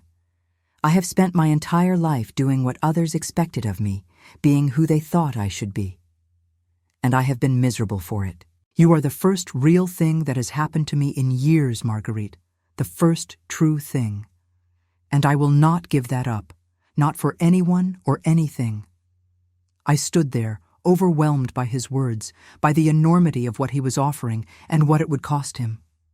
Part of me wanted to throw myself into his arms, to accept everything he was saying, to believe that love could truly conquer the vast gulf between our worlds. But another part, the practical part that had kept me alive through poverty and hardship, knew better. Knew that passion faded, that noble declarations made in private moments often crumbled under public scrutiny, that I could not risk my entire future on what might prove to be a temporary madness. "I need time," I said finally. "Time to think about this, to consider what it would mean. This is not a decision to make in haste, William. Too much is at stake for both of us." He nodded, though I could see the disappointment in his face. "How much time?" "I do not know," I said honestly. "Enough to be certain that what we feel is real, that it can survive outside this room, outside the particular circumstances that brought us together. We have lived in a kind of isolation here, William. We do not truly know what our feelings will look like in the real world." "Then let us find out," he said. "Come to London with me. Not as my nurse, but as a guest. Stay at a hotel if you prefer, maintain whatever distance you need. But give us a chance to discover whether what we have can exist beyond these walls." It was a compromise, a way forward that was neither acceptance nor rejection. And perhaps it was the most honest path, the one that acknowledged our feelings while still maintaining some caution, some protection against disappointment. "All right," I said slowly. "I will come to London. But William, I make no promises beyond that. If I decide that this cannot work, that the cost is too high, you must accept my decision. Can you agree to that?" "I can," he said, though his expression suggested it pained him. "I will take what you are willing to give, Marguerite, and hope that it is enough." He left shortly after, and I sat on the edge of my narrow bed, wondering what I had just agreed to. London, a chance to see whether our feelings could survive in the real world, among real people, with all the complications and judgments that entailed. It was terrifying and exhilarating in equal measure, and I had no idea whether I was being brave or simply foolish. The next 3 weeks passed in a flurry of preparations. William was returning to his London townhouse, and he had arranged for me to stay at a respectable hotel nearby, insisting on paying for my accommodations, though I had protested this as well. We would see each other for dinner, he said, and perhaps attend some events together, carefully chaperoned, of course, to maintain the appearance of propriety while we determined what our future might hold. Mrs. Dawson helped me pack, her manner warmer than it had been at the start of my employment. "You have done something remarkable here, Miss Beaumont," she said, as we folded my meager belongings. "Not just bringing His Grace back to health, but bringing him back to life. I hope, whatever happens between you two, that you know how much good you have done." The journey to London was strange and dreamlike. William and I traveled in the same carriage, properly chaperoned by his valet, speaking of inconsequential things while the English countryside rolled past the windows. But every so often, our eyes would meet, and I would see in his face a hunger that matched my own, a longing for the moment when we could be alone together, could speak freely without servants or propriety standing between us. London in January was cold and grey, the streets crowded with carriages and pedestrians, the air thick with coal smoke. William's townhouse was in Mayfair, a beautiful Georgian building with a black lacquered door and brass fixtures that gleamed even in the dim winter light. He insisted on accompanying me to my hotel, though it was a small gesture that would likely be noted and gossiped about, and as we stood in the lobby saying our farewells, he took my hand and held it perhaps a moment too long. "Tomorrow," he said quietly. "Dinner at my home, 7 o'clock. I will send a carriage for you." I nodded, suddenly nervous about what tomorrow would bring, about entering his world properly for the first time, about facing whatever judgment awaited us there.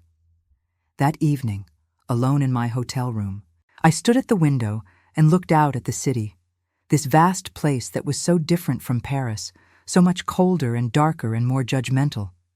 What was I doing here? What had I agreed to? The sensible thing would be to leave now, to return to Paris before I became more entangled, before hope led me somewhere I could not return from. But I did not leave. Instead, I prepared for dinner the next evening with the same care I had once prepared for surgical procedures, choosing my best dress, simple but well made, pinning my hair in a style that was elegant without being pretentious. When the carriage arrived, I climbed in with my heart pounding, uncertain whether I was moving toward happiness or disaster. William's townhouse was more beautiful inside than out, all elegant proportions and carefully chosen furnishings, the walls hung with portraits of ancestors who stared down at me with what seemed like disapproval. A butler showed me to a small dining room where William waited, dressed formally, his expression lighting up when he saw me. "You came," he said, as if he had doubted I would. "I said I would," I replied. "I do not break my promises." Dinner was both wonderful and awkward. We were served by silent footmen who appeared and disappeared with each course, their presence making easy conversation impossible. William asked me about my hotel, about my impressions of London, about my plans while I was here, all perfectly proper topics that skirted around everything we actually wanted to discuss. It was only when the servants finally withdrew, leaving us alone with port and coffee, that he finally said what he had clearly been holding back all evening. "I have been thinking about what you said," he began, "about how we do not truly know whether what we feel can survive in the real world. And I realized you are right. We have been living in a kind of isolation, and we need to test this against reality. So I have a proposal." I waited, curious and apprehensive. "There is a ball next week," he said, "at the home of the Duchess of Marlborough.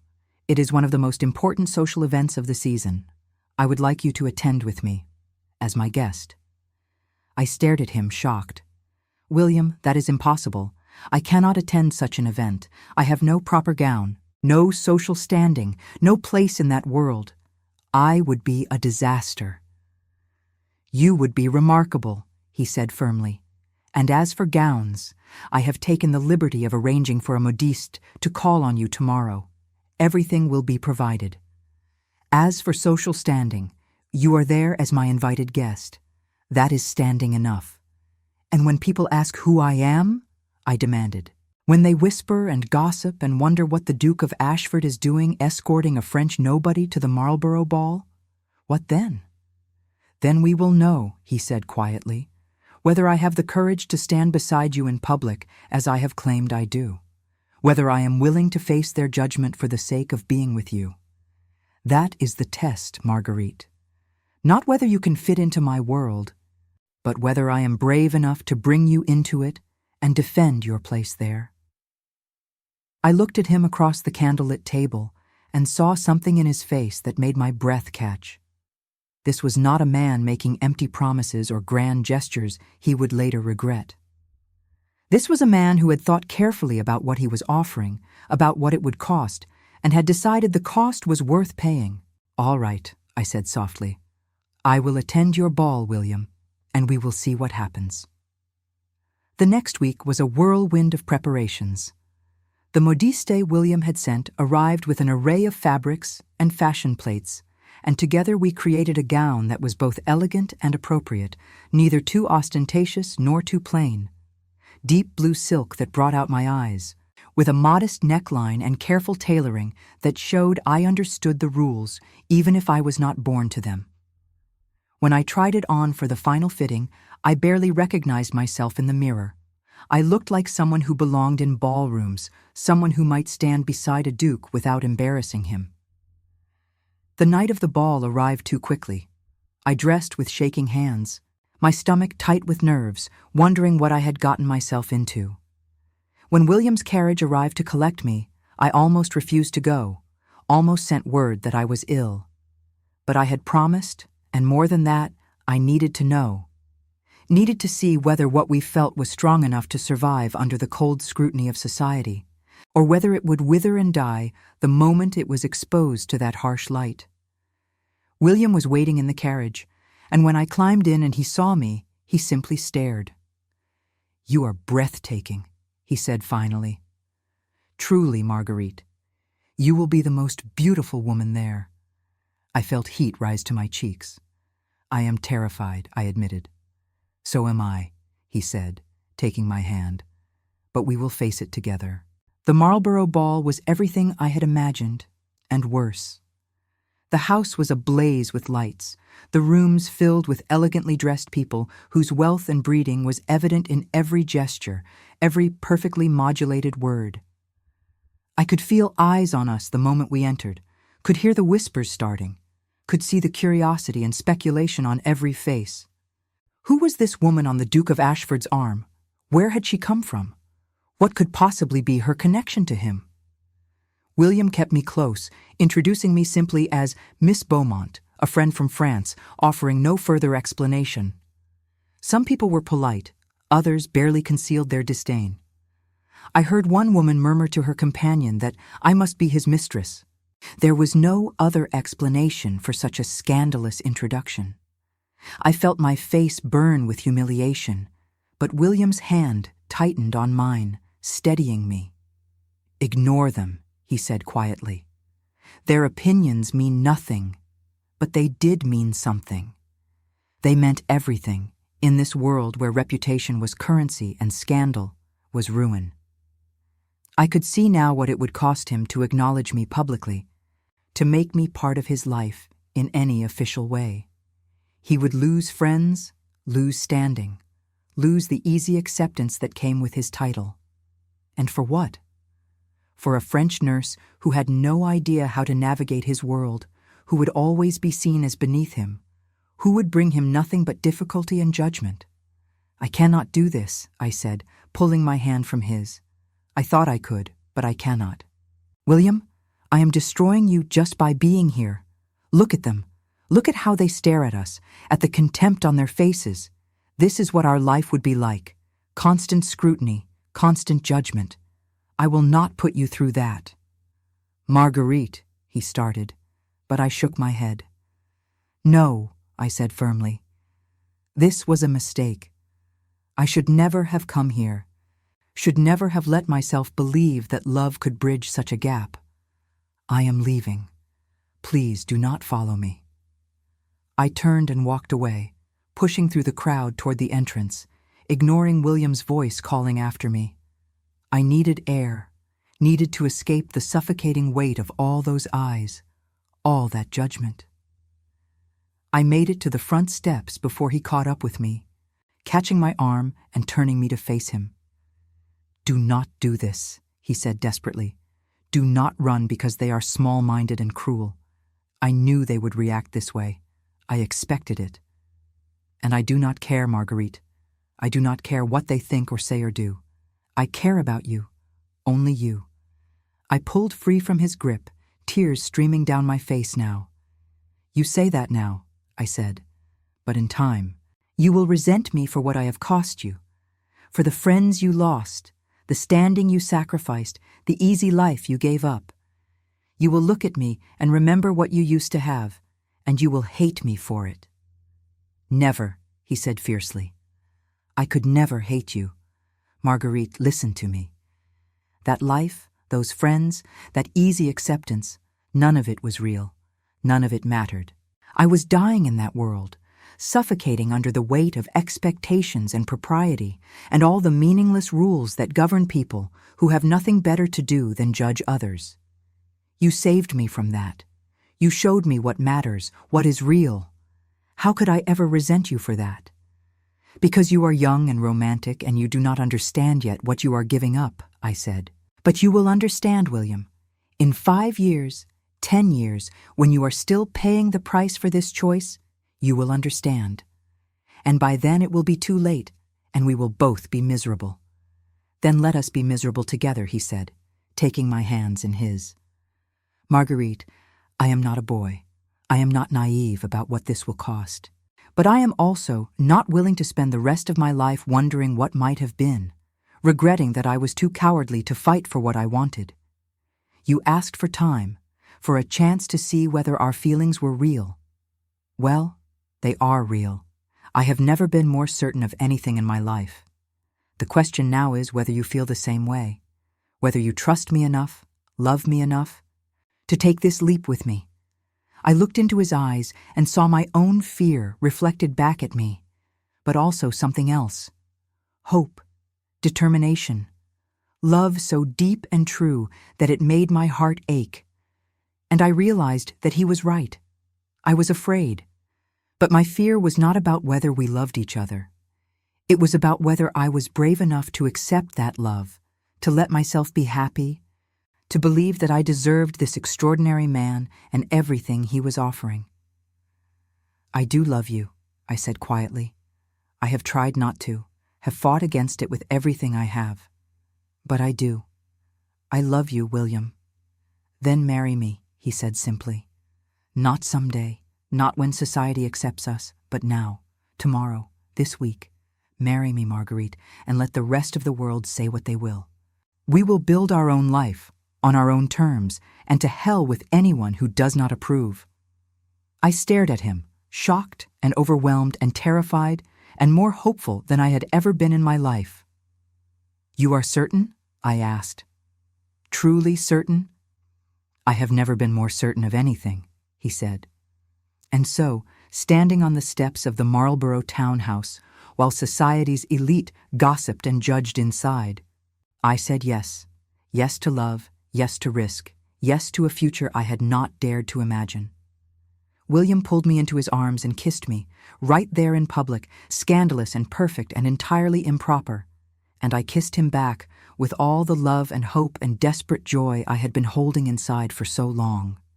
We were married 3 days later in a small church in Kensington, with only Mrs. Dawson and William's physician as witnesses. It was nothing like the grand society wedding he might have had, no elaborate ceremony, no hundreds of guests, no announcement in the papers. But it was real and true. And as I stood beside him and spoke my vows, I knew that I had made the right choice, that this man was worth any sacrifice, any difficulty that might come. The scandal, when it broke, was exactly as bad as I had feared. Society was outraged, the Duke's family was horrified, and the gossip papers had a field day speculating about the French adventuress who had trapped England's richest duke.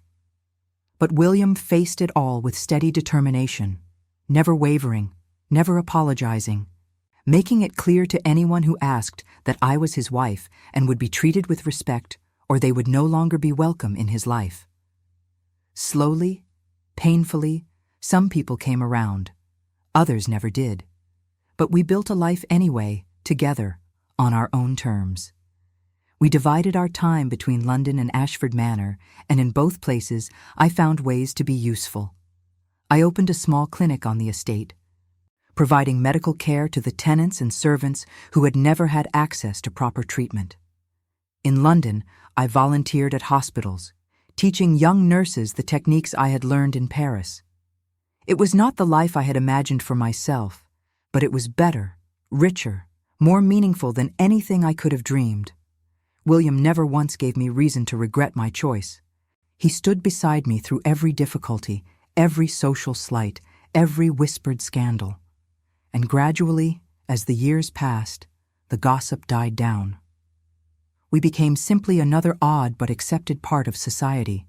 The Duke and his French wife, scandalous perhaps, but undeniably devoted to each other. 5 years after our marriage, I received a letter from my mother. She had used the money I sent her to open a small bakery in Montmartre, and it was thriving. She wrote that she was proud of me, that she had always known I would do something remarkable with my life, though she had never imagined it would include becoming a duchess. The letter made me laugh and cry in equal measure, and I showed it to William over breakfast. "Your mother sounds extraordinary," he said, smiling, like her daughter. "I am not extraordinary," I said. "I am simply a woman who refused to give up on myself or on you." He reached across the table and took my hand, his touch as warm and steady as it had been that first day when I helped him walk. "That," he said quietly, "is what makes you extraordinary. And it is why I love you more now than the day I married you, more than I thought it was possible to love anyone." I squeezed his hand and looked out at the London morning, at the life we had built together despite everything, and I felt something I had not expected to feel in those dark early days at Ashford Manor. I felt happy, deeply, profoundly, completely happy. The world had tried to tell us that love was not enough.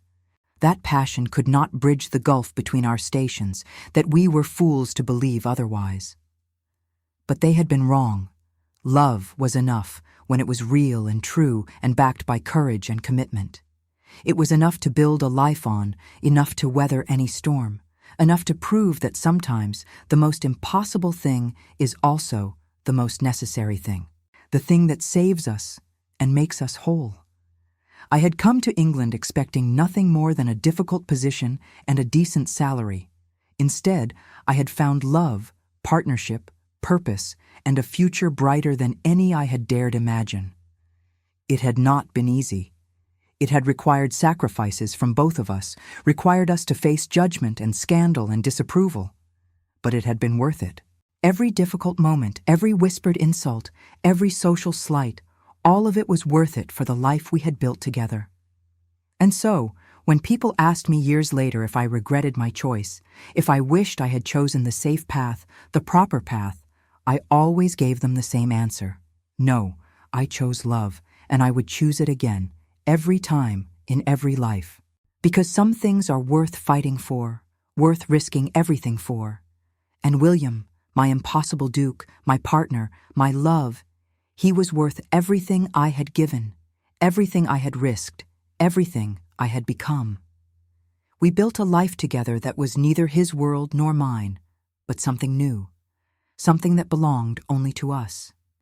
And in that life, I finally understood what I had been searching for all those years in the hospitals of Paris, tending the sick and dying and hoping to make some small difference in the world. I had been searching for this. Love that transforms, partnership that strengthens, purpose that gives meaning to every day. I had found it in the most unlikely place, with the most unlikely person. But that, I suppose, is the nature of true love. It finds you when you least expect it, in the form you least imagine, and it changes everything. The snow that had begun falling the night I wept in my room at Ashford Manor had been a harbinger not of ending, but of beginning. A new season, a new life, a new chapter in a story I had thought was already written. And as I sat in our London home, William's hand warm in mine, I looked forward to all the chapters yet to come, all the years we would build together, all the love we would share and nurture and protect against whatever challenges might arise. We had broken the rules, defied convention, and chosen each other over everything else. And in doing so, we had found something more valuable than any title, any fortune, any social acceptance. We had found happiness, real and true and lasting. And that, in the end, was worth more than all the rest.